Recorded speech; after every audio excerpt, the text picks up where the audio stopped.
Hello, everyone. Okay, so we're back.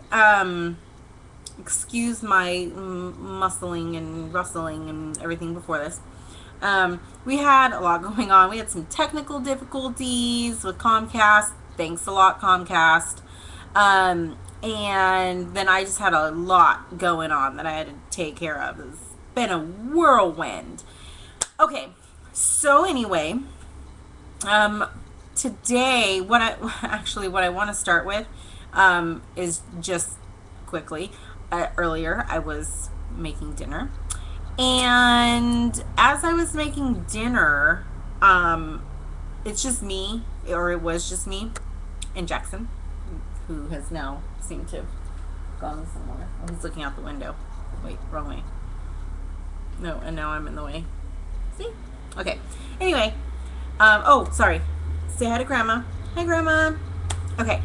So it was just me, just some alone time for a little bit, and it was kind of quiet. Not from outside, obviously, because so much noise. But anyway, and I had a moment to just kind of take a second, think a little bit, just have a little bit of a moment. I haven't really talked to God like that in a while. I mean, not, I don't know, like, I had a lot to go on where I think I just had so much going on that that part of you that knows you need help and knows you need to talk to someone just kind of gets lost. And just, just kind of sets you, I don't know, back, I guess. And so you forget to make that connection often. So I normally, actually, the most of the time I do it is when I'm in the car.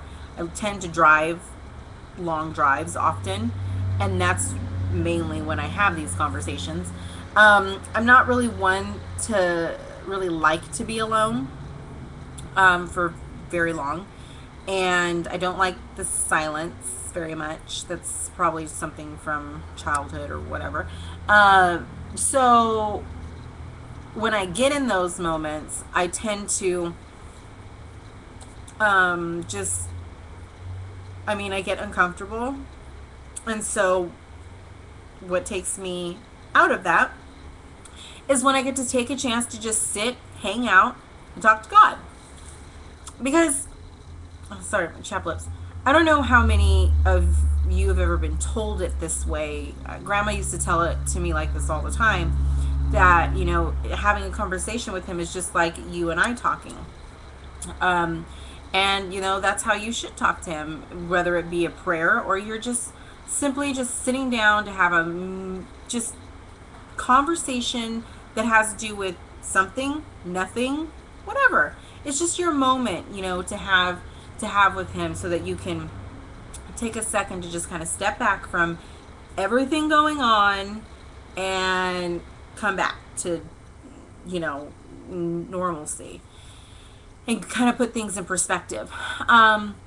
So the last couple weeks, I have been, I don't know, just feeling, I mean, defeated isn't necessarily the word I want to use, because I don't really feel like that, but I have felt a lot coming on, and at a point to where I feel like I'm stuck, to where everything is moving and moving and moving, but I am not, like, I can't figure out what I'm doing or how I'm going to move along with it.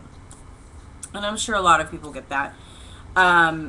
So I took that moment, I took the moment, and I just started talking, literally, like out loud, not just in here, like, whoop, out loud. Jackson kept looking at me like I was talking to him.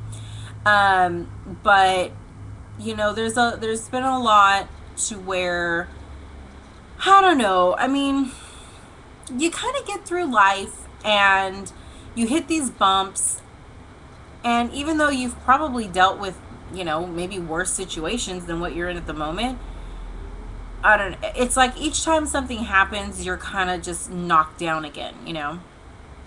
So I began to just yap, yap, yap.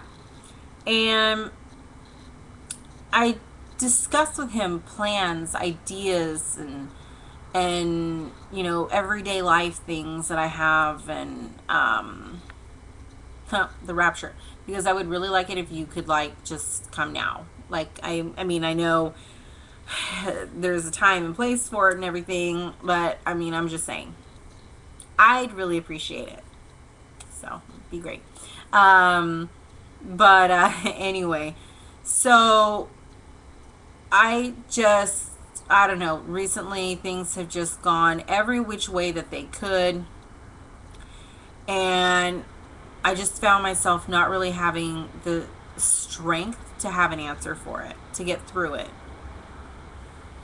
And I think that in the last, I don't know, couple weeks, a lot's gone on, not just with me, but like in the world. And if you haven't gathered by now, I am very much, I'm very much I don't know the word for it, but I love prophecy. I'm fascinated by it. I'm fascinated by, just, I don't know. I'm fascinated by what God has left for us to figure out. And I don't know if it's going to be like something that we're supposed to figure out, but man, I sure do have an awesome time trying. So, like I said, I'm not like a doomsday prepper or anything like that. That's not what it is. Because I know that the only way to prepare for this is to prepare your heart. There's nothing else you can do. I mean, there's so much going on in the world today that so many people are just so caught up in the politics, and blaming this and blaming that and yada yada yada yada yada all over, and it's like, don't worry about it. Don't worry about it. You can't do anything to change the course that's been written. And I think that is mainly one of the reasons that grandma had me grow up for so long, um, reading Revelation and really studying it. I think that more than anything, that's something that she wanted me to understand, was that even though these things are going to happen, and it is up to us to at least acknowledge it and be able to see the signs.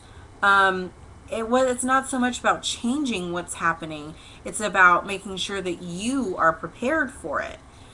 And it's done great things for me, because it leaves me to be in complete amazement with what's been left for us to figure out and to watch unfold, and all while at the same time sitting back and not being afraid. I am not afraid of anything. I mean, hold on. Uh, in the big picture of things, I'm not. I mean, we have like our little everyday things that kind of get us. Like, I'm totally afraid of drowning. Like the fact of like suffocation just kills me. That movie that's about the space gravity or whatever, no way. Don't even think I could sit through it. I'd hyperventilate the whole way through. But I mean, aside from those little tiny things and phobias that I can't just get past for some reason, I'm extremely afraid of clowns. If you don't know that, have been since I was little. Like those just little tiny things. I mean, aside from that, there's just nothing like catastrophic that really scares me. Because I know that my heart has been transformed, and my life has been given over, and it's all for him. And I love when Jackson jumps in the middle. And I know that no matter what I go through, he's gonna be there for me. I may face some things that you know that may be unbearable, But at the very end, regardless, I know that my future is amazing and will never compare to the feelings that I'll feel during, anything that could be done to me. And it's not even a scary thought for some reason. I mean, the only reason I can say is it's that because I know he's protecting me and I know that he's with me. I okay, maybe a little touchy subject, but recently the Pope has come out saying, he hasn't come out, but you know what I mean, has written an open letter, two of them that I'm talking about, where the first one was he he basically is saying that your conscience will get you into heaven. Not no, let's come back. So the only way that we know to heaven is, that looked like my teeth were missing. Sorry. The only way that we know to get to heaven is through Jesus and Jesus alone. Not through what our conscience tells us. So I want to be clear. I mean, I can't say that the Pope was saying one thing over another. Maybe he just didn't clarify, but we have to understand that our conscience is one thing, our heart is another. My conscience can tell me all kinds of stuff. My conscience can tell me what's right and what's wrong. But if my heart is telling me, let's see this. Your conscience is in here, right? So your mind is controlling this conscience that we've got, which means that your mind has your brain has the ability to justify things. And where your heart knows it's right from wrong and it knows when what you're justifying isn't justifiable. And I think that's where he's missed, the explanation, to be very honest. When you exclude Jesus, it's your life and the rules or the Bible, the relationship, they're non-existent. He also came out to say that the church should not be focusing so much on, gay marriage was, the thing that made his headline, but basically the sins in general. Now, I want to clarify again. It is not about the rules. That's not what it is about. However, if you don't understand sin, then you can't understand Jesus. And in that effect, you completely take him out, which means it defeats the whole purpose of not. Okay, let me try this again. Okay, when you eliminate sin in general and you don't understand what the consequence of it is, then you will never understand the purpose that Jesus served. And if you can't understand that, you eliminate Jesus, you take him out of the equation, then what are you doing? You are essentially committing us as sinners again without a savior, which means you have condemned us all to hell. That's basically what you've done in this. When you go in and you say that sin is nothing to worry about, because that's not the case. The Bible doesn't teach us that. The Bible teaches that we are sinners and that God sent Jesus to die for our sins, to forgive us. But many people think that this means that it's okay to sin, like purposefully. And I'm not saying that everyone thinks this, or I'm not even saying that the Pope thinks this. What I'm saying is that when you don't dive further in to an explanation behind it, people are only going to take what they hear. That's it. What? You mean I can do this and I can do that and it's all great and it's lovely? Well then hey, let's just go, rob a bank, and let's just go do whatever we want, whenever we want, with no consequences, because we're all going to heaven anyway. No. Okay.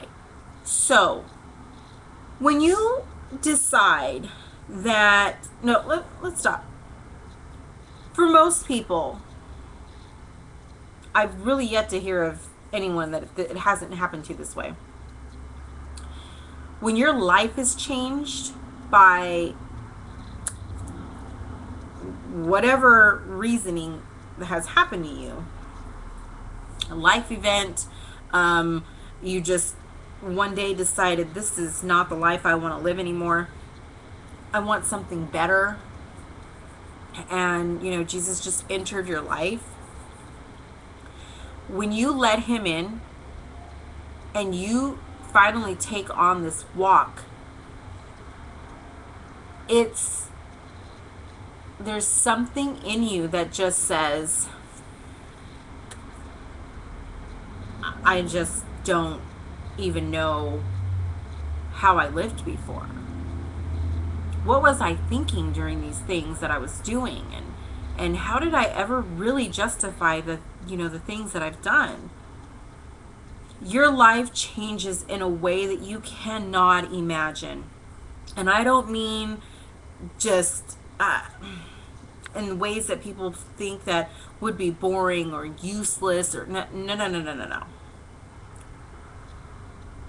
My life flipped in the matter of a moment. And it was okay. I've always tried to live the right way. I've always tried to be, very much as to the Bible as I could be, that says that we should live. But when I was doing it only because it said so. That's the only reason I was doing it before. When my heart changed and I accepted him into my life, I no longer had to think about what I was doing anymore. My heart now controls my mind. And not in a way where, people get wrapped up in their love lives. Not like that. No. My heart now controls my emotions. It controls my actions. It controls my interactions with others, which it definitely was not doing before. No, that was all up here, and I was pretty rude. I mean, sometimes I still am, not on purpose. It's kind of a habit thing. I really try not to be. I do. But it does. And now all of these things that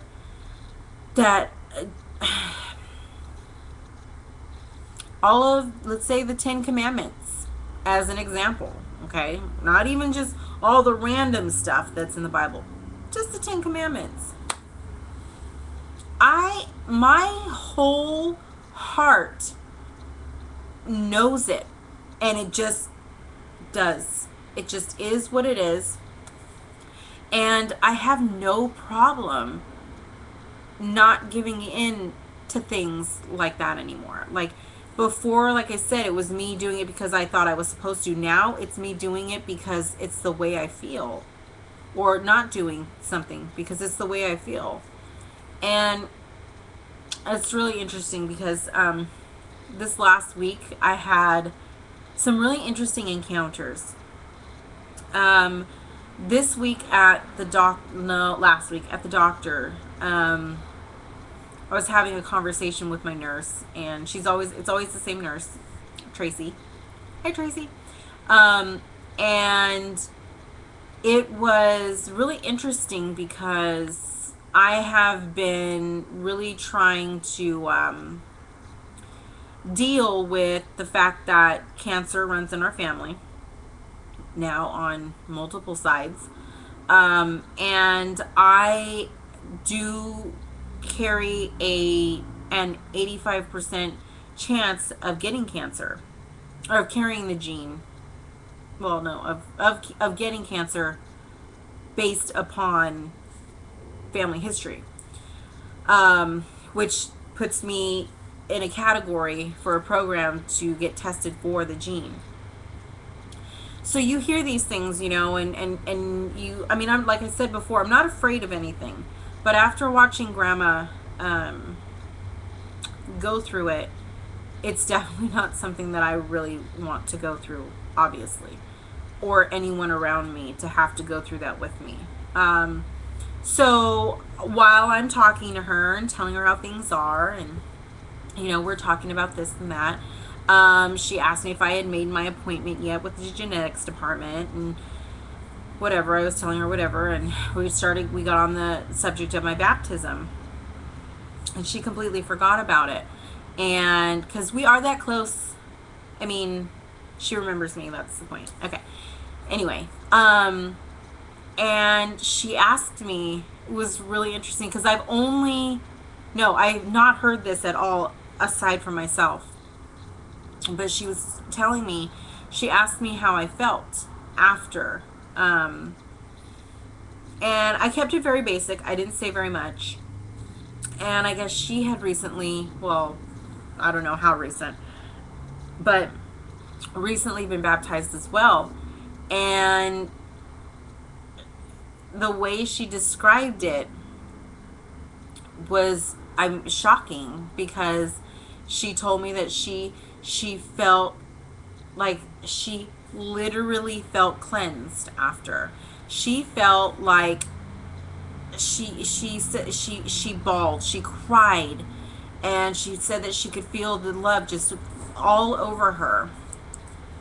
And I told her as much as I could in my little 15-minute appointment, but we talked about it, and it was great because I was able to share more memories with grandma, or of grandma, with someone else, and connect on that level.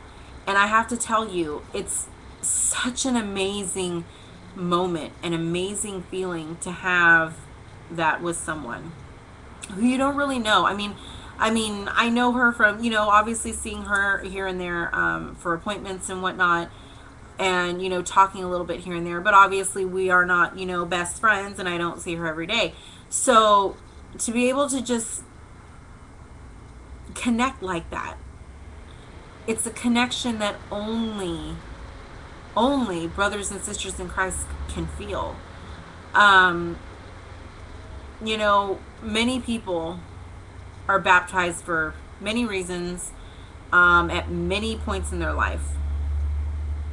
And I have to say, when I see children baptized, it's something to me just feels like, not that they can't do it, it's fine, it's great, but that they don't fully understand. And maybe not all of them. Maybe some have reached that moment as, a child or a teenager.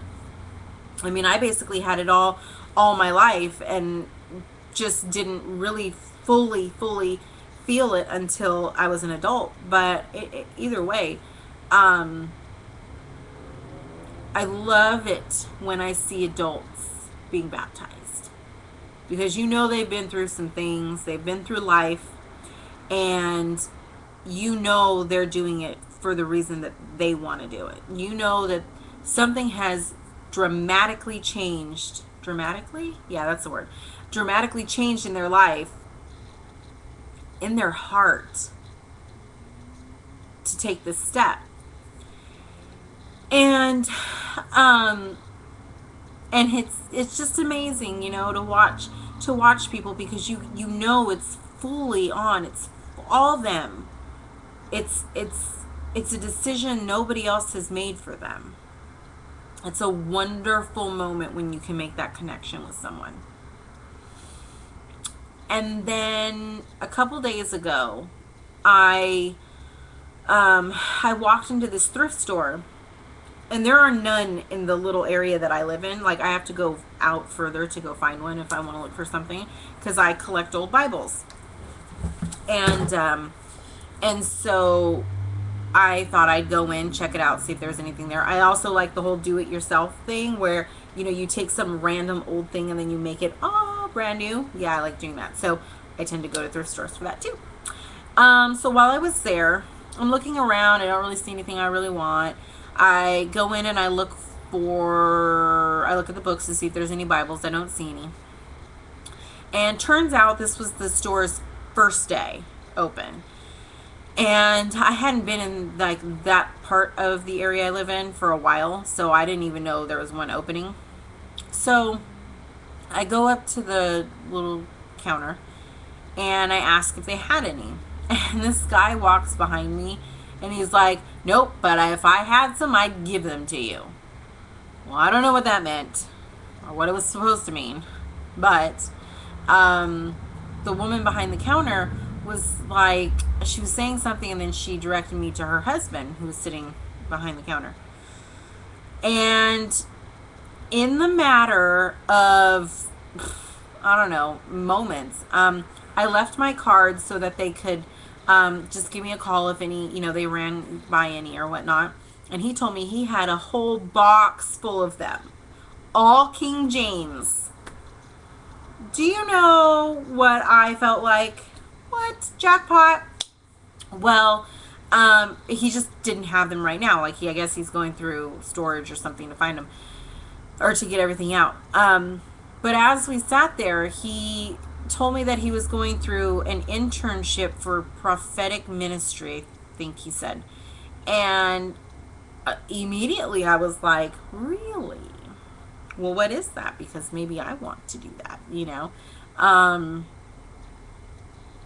And we began to talk. And it was so funny. I don't talk to strangers. Even as an adult, I just don't. I'm very much what they call an introvert, as I've already said. Which I just thought I was antisocial. I don't know. Either way. And so we started to talk about how he used to be an alcoholic, and it basically took God knocking him down to figure out that he needed him. And he went on to say how he met his wife, which was through church, and he went to school. He went to ministry school, and we just had a really long conversation about each of our stories. I got to share Grandma's story more, again, with more people, and it was so funny because I was telling him the grand scheme, this grand idea I have to spread God's word, which you guys will know more about later on. But recently I've been feeling a little, not defeated, but discouraged, I will say. Not that I don't think that what I'm planning is not, I don't think it's not going to happen. I just think it's going to be a tough little battle, I guess. And it just kind of weighs on you, I guess. But with big ideas come big issues, so it is what it is. But I had been feeling just a little discouraged about it. And I walked in there feeling that way. Had been thinking about it and just, thinking, what am I going to do? How do I do this? What do I need to do to get it started? How long do I need to wait to do this, to do that, yada yada? Am I going to need money? How much money am I going to need? And, these things just weigh on you. And as we began to talk, he looked at me and he told me he's going to do it. He's going to make it happen. And I said, yeah, you just kind of, yeah, like you're polite at first, but then he goes, don't you worry. He's gonna make it happen for you. He's going to make it happen. It's all up to him. And that was it. That was all I needed. I was like, you know what? It's not that I don't know that already. Obviously I do. But like I said, you've got a whole lot going on. All these things are going which way, and yada. You just tend to forget the obvious. You tend to forget the things that you already know because you're so discouraged, and that discouragement kind of puts a wall up between you and your logic, or you and your intelligence and your education when it comes to these things. And sometimes you either just got to take a step back to kind of come back to normalcy, or sometimes it takes a stranger telling you things that you need to hear that you didn't even realize. Sometimes it takes that divine intervention for God to say, hey, I'm going to have you talk to this stranger and he's going to tell you everything I need you to know. Really? Seriously? Okay. Another thing that goes along with this, my boss, who is not religious, he's not I'm not religious either, so it's a bad example. Anyway, they're not really God-fearing people, let's just say that. They haven't been. I also told him one day about this idea and some things that were going on and some things that happened, and he looked at me and he said, hey, he works in mysterious ways, which he has never said anything remotely close to even like expressing that he might have some sort of belief at all. Not at all. Like, that's the closest thing I've ever heard. And in that same day, it was the same thing. I needed to hear the same thing. And I don't know why my thing keeps doing that. Stop going off. The light is on and working. Camera's on. Okay, anyway. So,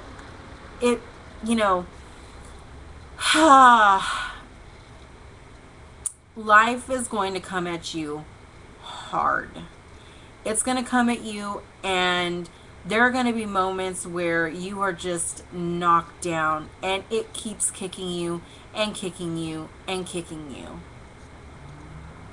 Those are the moments that you need to just close off, let it kick you, close your eyes, and just ask him to step in. Lord, I let it go. It ain't mine. I don't have nothing to do with it. I don't want anything to do with it. You handle it. Take her, give him attitude. It's okay. He understands. He knows you're frustrated. He knows how you're feeling. That's the whole point of him. He understands what's going on in here before you even make a sound, before you say anything, before anything happens. As it's happening, he already knows how you're going to feel. He knows that. So let him deal with it. There's no need to get discouraged. Not that you won't, but understand that there's no need for it. There isn't. What can you do? If you hit a wall, you're here. Hit this wall, bam. And you don't think you can go any further? Stop. Don't go any further. Because soon he's going to come in when you tell him to. He's going to come in and he's going to bust down that wall and make a complete opening for you to go right on through it. Promise. I promise. I said this earlier in the week, maybe yesterday. So yeah, it would be earlier in the week because it would only be Tuesday because I can't get my days straight. That people say this so often: God won't give you more than you can handle. And every time I hear someone say it, I just think, somebody's not teaching you anything. Because I will tell you, for a, like, for sure, without a doubt, I have been given way more than I can handle.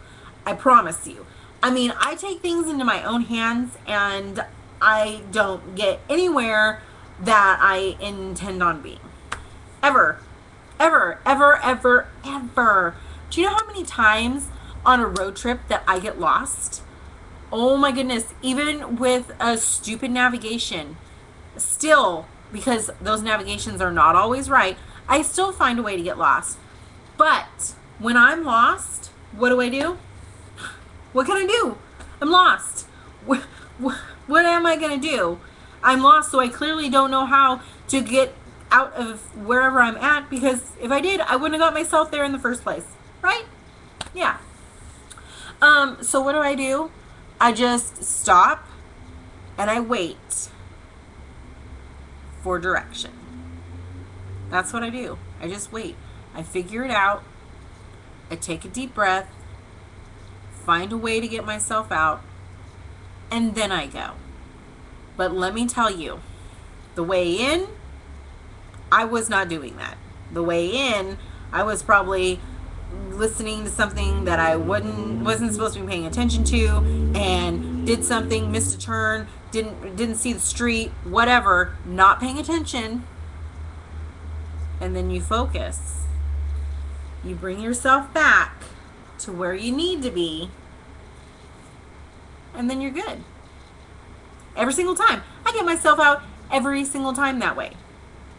Except I'm not doing it alone. And it's the same thing with life. I mean, a lot of things have happened to me in my life. Things that should not happen to people that, we don't think should. But every single time, obviously, something goes right, because I'm still here. I'm happier than I've ever been. And I have no complaints about it. And the reason is because he's always giving me more than I can handle. But he never does more than he can handle. Because there's nothing that he can't handle.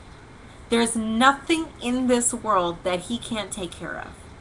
It's up to us to be the ones to tell him, hey, I clearly need some help. I clearly am not doing things the way I need to be doing them. And I obviously need to stop. And I need you to come in and start. That's all we have to do, honestly. And I think it's one of the hardest things for people to do. I myself, super control freak. I will not deny that.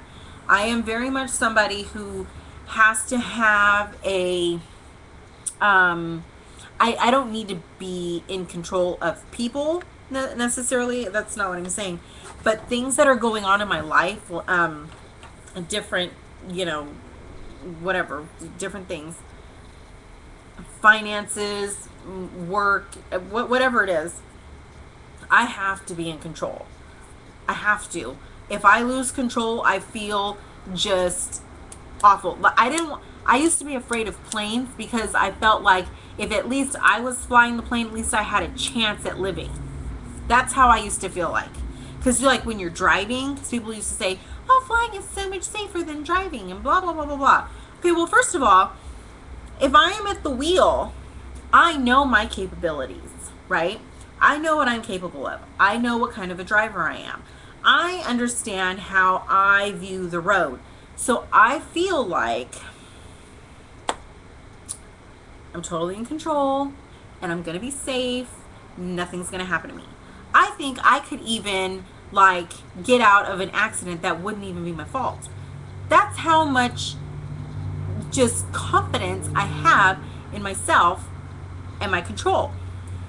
Obviously, you can't have that kind of control when you're in an airplane, which is where my fear came from of flying. I don't have that fear so much anymore. I tend to fly a lot now. But I think a lot of people have this same type of feeling as far as our life goes in general. And specifically within their problems. Not within any, listen, not their happy times. No, that's not an issue. But when it comes to the bad times and you're trying to get through this and the rough, patches and whatnot, people feel like, hold up, wait a minute. This is not going to work.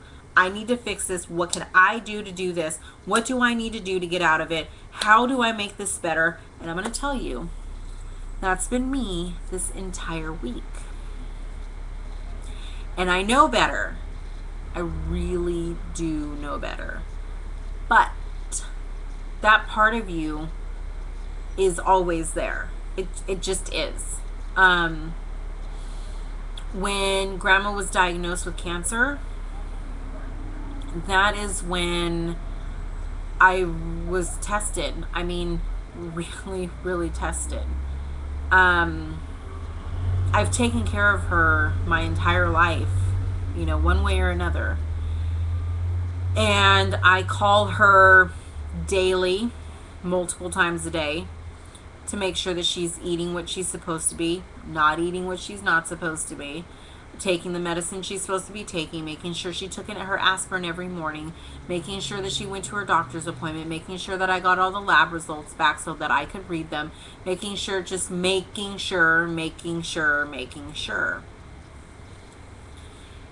That's just been us, making sure that her finances were taken care of, making sure that her bills were paid, yada yada. And growing up, I knew what she did for me. I knew that she saved my life. I knew that without her, I wouldn't be doing, or nothing would be what it is now, had God not got me into her hands. And I decided that as soon as I was old enough and able, that it was my turn to do the same thing for her. Well, so when she got diagnosed, I remember one day I was laying here in that bed, at night, just going back and forth. Like, my emotions were saying one thing and my mind was telling me another. My heart was telling me another, I should say. The emotions in me just wanted to scream because I felt so out of control. There was nothing I could do. This wasn't something that I could holistically heal for her. This wasn't something that I could give her just some random thing to do. Like when her stomach wasn't feeling right and she was feeling kind of woozy, eat some bread, Grandma. Get something in your stomach. You'll feel better. Get up and walk around if your leg is hurting. You probably need to walk around. You haven't walked around today. Just these common things that would make her feel better. This was one time where I couldn't do that. It was one time that I had no alternative to make it right. And I struggled with it. Not long. I didn't struggle long. But I got to a point to where I just felt like there's nothing I can do. This isn't right. What there's got to be something. There has to be something that I can do that can make this right, or can at least make it easier. And the only thing that I could do was leave it up to him. And it was difficult, to say the least. when she tells you that she doesn't want treatment, which is something that you already know. She's 90. I mean, we're not going to, come on now. We're not going to go in and do surgery to see what's going on, because who knows what that could have done, you know? Um, I wasn't going to see her vomiting and nauseated and just falling apart. She didn't want that, and none of us wanted to watch her go through that. So there was the only thing that we could do, and that was make her as comfortable as possible. Be with her as long as we could. And give her all the prayers that she needed, which she didn't need any. I mean, if anything, it was the other way around, you know. Um, there are moments where I think we also get, when we're in this stage, that maybe we even feel like we don't need the prayers as much, you know, that we feel that we need to be the ones praying for others. Because when you get to this, it's like a euphoric state, I will say. You feel very, very much on a different level. Not above anybody or not like that. You just, you get to a point to where meaningless things don't affect you very much. It's funny. Recently, I had been, I don't know, kind of irritated, I guess, by something. And I thought to myself, I wonder, well, actually, this has been going on for a while. Why is this like bothering me now more than it did before? And it's because once it's not just your heart that changes. It's not. It's like God does this thing where he, like, this is just an example. I don't know if this is how he does it. Who knows how he does it? But it's like he goes like this, and then he goes like this. That's it. Everything that you were blind to before, your eyes are so wide open now. And I think that's what happens to a lot of Christians or people who have, come about this. I think that their eyes become more open, and depending on where they've come from in life, they don't know how to react to it. And maybe sometimes they don't even realize that's what's happened. And I think that once you acknowledge it, once you're aware that, okay, oh, I see. I literally see now. I really was blind, and I really do see. And I mean, it's not just a song, people. This is for real. You start to understand life so much differently. You see things in people that you either didn't understand before, or you literally did close a blind eye to it. And now at this point, it's not like it's not something that you can tolerate anymore. And some people just don't know how to act. Okay, so let me just say that there are just some people that they just don't know how to interact with people. And so sometimes they say the wrong thing, or they act a certain way, and that's when you get pushed off a little bit, obviously. Well, it's really interesting because I myself have not felt that way, but I have seen, my eyes have been open very much so to things in my life and people around me, to the point that I just don't understand where our lives, really fall in with each other, because of these things. And I mean, not that it's, awful or anything. You just, like I said, you just now see things in a different light, totally different now. Um, and for me, it's been, what's the word? I don't know. It's been a learning experience, but mostly it's been something for me that has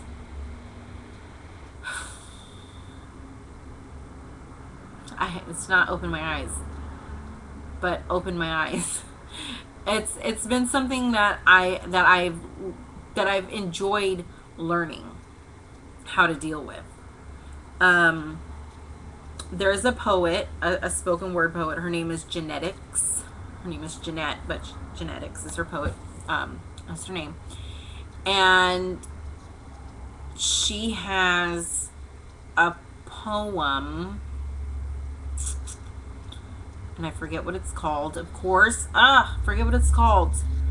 Um, I think it's fairly. I think it's her newest one. But anyway, it's basically her testimony,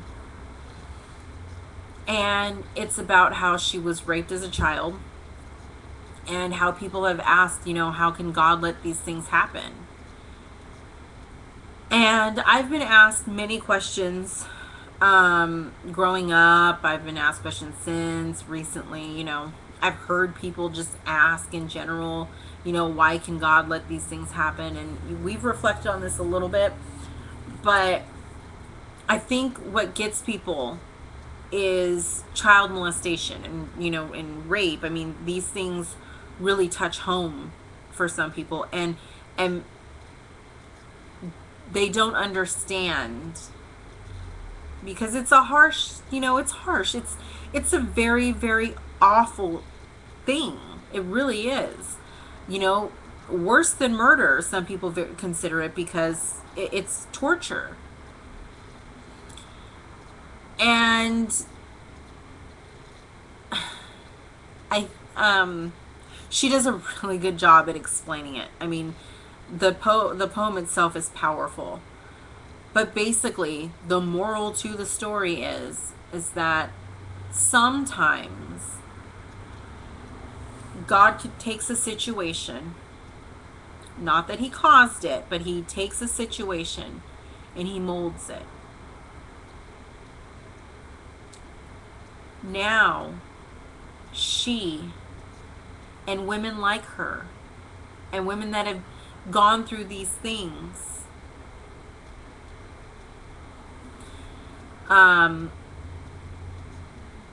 can stand to tell about it. It's their testimony to show just how powerful and merciful he is to the next little girl who doesn't understand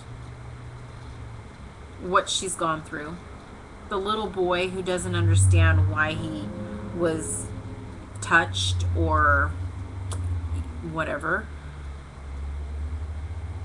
Some of us go through certain things and God takes them and he uses them. And he uses them in a way that may not be the prettiest, the most logical way of helping someone understand. But some of us need that. I mean, whether we like it or not, these things happen. They happen to kids all the time. Women, adults, men, I mean, whatever it is. It does. It happens all the time. And what are those people to do if they never see anyone else who's overcome it? Are we supposed to sit quietly and never talk about it? I don't think so. Because if we did, then where would those kids be? Where would that person be? Without explanation, feeling like they are just the scum of the earth, feeling like they don't matter, that they're the only ones. But instead, he will use it in order to help those who don't understand.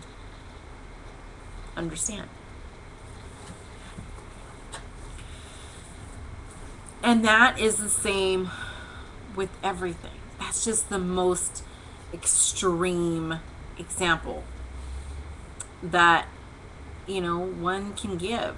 I mean, there have been, I have a friend who does a lot of work on Skid Row in LA. And she took me down Skid Row once. And it's really interesting to see because as you go down it, just a few blocks, it's like upscale, clubs and outdoor just area. It's totally different from one street to the next. And down that street, you just see people just laid out, not in sleeping bags, laid out on the concrete. And I can't tell you if they were dead or alive. I really don't know. But, I mean, if they were alive, then that's where they spent their time. And who's to say how they got there, How do we know what their life was? Not all of them are drug addicts. Not all of them have these just misfit type lives. This world, this economy has just torn us apart. Many families, I've seen families out there with kids, and you just look and you think, wow, like, man, life must be awful, And then you talk to them, and it doesn't seem that extreme. Some of them even understand that one day it will get better. One day it's going to get better for them. Don't know when, not really sure how. But when it does, because it will, they are living to tell about it. They are living to tell the mercy that God had for them, the love that He gave them. That's their story. That's what they will share with the world. Yeah, you may see one thing, but you don't understand what they see. You don't understand what they're feeling inside. And I don't mean that, Jackson, I don't mean, that they're feeling discouraged. I don't mean that they're feeling, lower than life. No, I don't. Some of them have a faith so strong that they understand, God sent me on this walk, I'm going to finish it.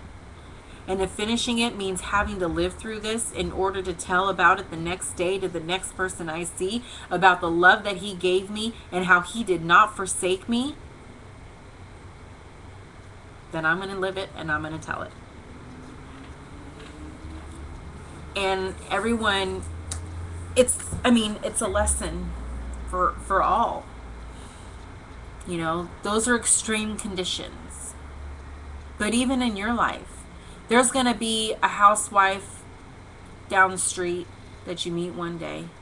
There's going to be, a lonely single mom, single father, child that doesn't understand, where they're coming from and how life is and yada, yada, yada.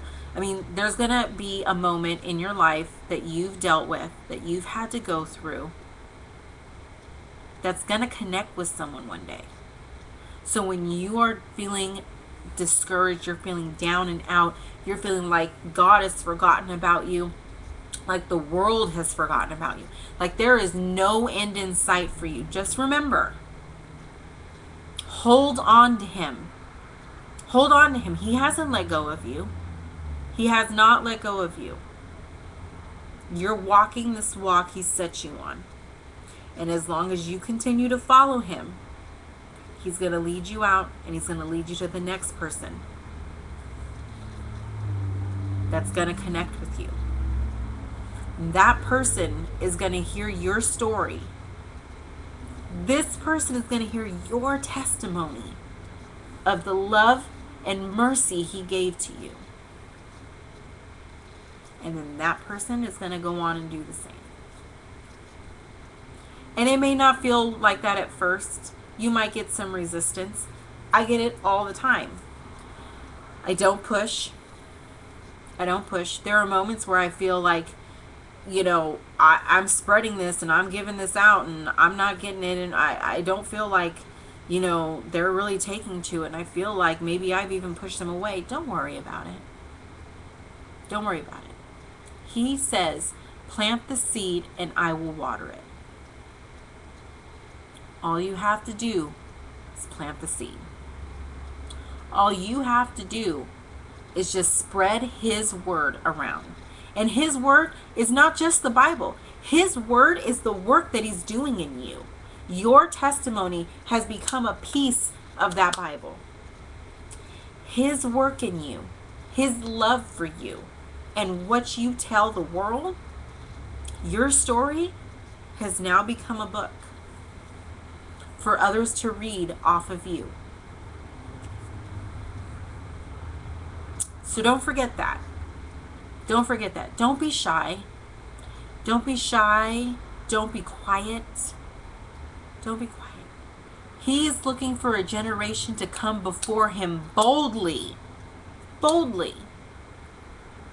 Boldly doesn't mean abrasive. It doesn't mean to be upfront in someone's face. No. It just means that you come and you come strong. You stick to what he's given you. You tell the world what he's given to you. That's all he wants. That's all he wants. And he's going to take that and he's going to put that into someone else. And so on and so on. It'll work. It'll happen. It's not up to you. All you are here to do is spread his word. Spread what he has done for you in your life. Tell the world. Shout it from the rooftops. Whatever you want to do. However you want to do it. Don't be afraid to open up to someone. You hear them calling, just answer. You may never even see that person again. May never see them again. But one thing that you might tell them that day about where you've come from and how he's helped you may stick with them for the rest of their life. Could turn their world around. And not just that, but by your testimony alone on what he's given to you, could write their name in the book of life. Could get them through those gates. So don't ever be afraid. Don't ever be afraid. He didn't send us here to be afraid of anyone or anything.